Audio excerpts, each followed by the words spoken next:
নমস্কার বন্ধুরা, সিমরানস ক্রিয়েটিভ কিচেনে স্বাগত।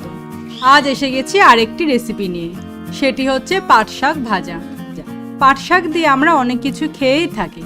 পাট শাক খাওয়া খুবই শরীরের পক্ষে ভালো, বিশেষ করে গরমকালে। এখানে আমি লাল পাট শাকটা রান্না করেছি। লাল পাট শাকটা বেশি টেস্ট হয় সবুজ পাট শাকটার থেকে। পাট শাক দিয়ে পাট শাকের ঝোল হয়, পাট শাক দিয়ে আরও অনেক কিছু বানানো যায়। আজকে আমি এনেছি পাট শাক ভাজা। চলুন দেখে নিই কীভাবে বানিয়েছি পাট শাক ভাজা। খুব সহজেই বানানো যায়, খুবই টেস্টি। যারা আমাদের চ্যানেলটি সাবস্ক্রাইব করেননি বা আমাদের চ্যানেলটি নতুন দেখছেন, তাদেরকে অনুরোধ করব চ্যানেলটি সাবস্ক্রাইব করে আমাদের সাথে থাকতে। এখানে আমি এক আটি পাট শাক নিয়েছি। পাট শাকটা প্রথমে আমি বেছে নিয়েছি, নোংরা ফুটো পাতাগুলো ফেলে ফ্রেশ পাতাগুলো নিয়েছি। শুধু পাতাটা নিয়েছি, ডালগুলো নিইনি। পাতা দুদিক ভালো করে দেখে নিয়েছি।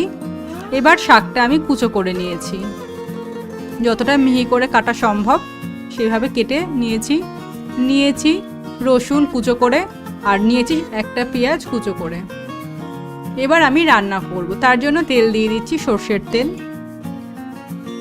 তেলটা গরম হয়ে গেলেই দিয়ে দেবো শুকনো লঙ্কা। এখানে আমি একটি শুকনো লঙ্কাকে ফাটিয়ে দিয়েছি। দিয়ে দিলাম কুচিয়ে রাখা রসুন। শুকনো লঙ্কার একটি টুকরো আমি তুলে নিয়েছি, সেটা আমি ডেকোরেশনের কাজে ব্যবহার করব। রসুনটা একটু ভাজা ভাজা হয়ে গেলেই দিয়ে দিচ্ছি কুচিয়ে রাখা পেঁয়াজ। রসুন পেঁয়াজটা ভালোভাবে ভেজে নেব।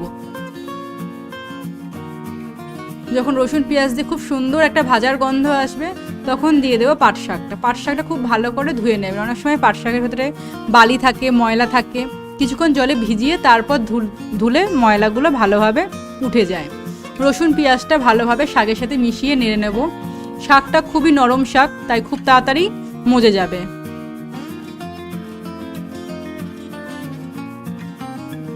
এবার দিয়ে দিচ্ছি সামান্য পরিমাণ নুন।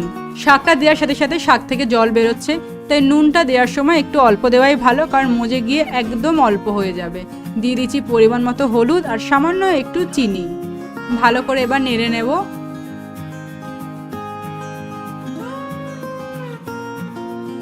এবার আমি গ্যাসের ফ্লেম লো করে ঢেকে দেব মিনিট 2-3 জন্য।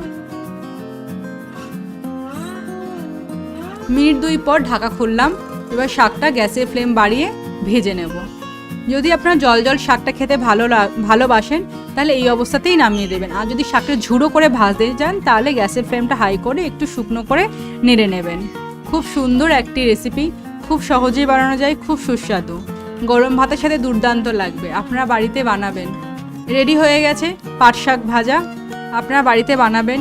কেমন লাগলো কমেন্টে জানাবেন। যদি কোনো রেসিপি জানা থাকে সেটাও আমাকে কমেন্টে বলবেন। বানিয়ে রেসিপিটা দেওয়ার চেষ্টা করব।